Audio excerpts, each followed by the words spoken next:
நீங்க ரீசென்ட்டா YouTubeல பார்த்திருப்பீங்க. நெறைய பேர் Samsungஓட மேஜிக் எரேசர் ஃபங்ஷனையும், Appleஓட கிளீனப் ஃபங்ஷனையும் கம்பேர் பண்ணி பார்த்திருப்பாங்க. இதுல Samsung பார்த்தீங்கன்னா, பேக்கிரவுண்ட் எந்த அளவுக்கு காம்ப்ளெக்ஸா இருந்தாலும், ஆப்ஜெக்ட்ட ரிமூவ் பண்றப்ப அத துல்லியமா ரீகிரியேட் பண்ணுது வென் கம்பேர்ட் டூ Apple. Appleல காம்ப்ளெக்ஸான பேக்கிரவுண்ட் இருக்கு. ஒண்ணா ஸ்மட்ஜ் பண்ணிடுது, இல்லன்னா பிளர் பண்ணிடுது. ஸோ ஏன் இப்படி நடக்குதுன்னு பார்க்கலாம் வாங்க. ஆளை பார்த்தா டம்மி பீஸா இருக்க, பயங்கரமான ஆளா இருக்கேடா. Samsung உங்க ஃபோட்டோவ ப்ராசஸ் பண்றது உங்களோட ஃபோன்ல கிடையாது. என்னங்க எனக்கு ஒண்ணுமே புரியல. அதுதானப்பா எனக்கும் புரியல.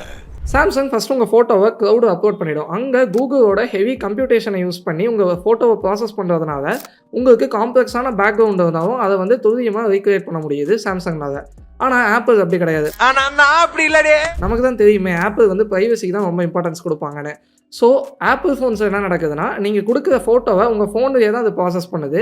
உங்க ஃபோன்ல இருக்கிற ப்ராசஸிங் பவர் லிமிட்டட் அப்படிங்கிறதுனால, அதாவது காம்ப்ளெக்ஸான ஃபீச்சர்ஸ வந்து ஆப்ஜெக்ட்ட ரிமூவ் பண்றப்ப ரீகிரியேட் பண்ண முடிய மாட்டேங்குது. ஸோ Samsung வந்து பிரைவசி சாக்ரிஃபைஸ் பண்ணி கிளவுட ப்ராசஸ் பண்ணுது. வேறஸ் Apple வந்து பிரைவசிய பிரையாரிட்டைஸ் பண்ணி கிளவுடுக்கு அனுப்பாம ஆஃப்லைனா ஃபோன்லயே ப்ராசஸ் பண்ணுது. இதுதான் இந்த டிஃபரெண்ட் ரிசல்ட்ஸ்க்கான காரணம். இது போக மோர் யூஸ்ஃபுல் AI பத்தி தெரிஞ்சுக்க நம்ம சேனலுக்கு சப்ஸ்கிரைப் பண்ணுங்க. See you.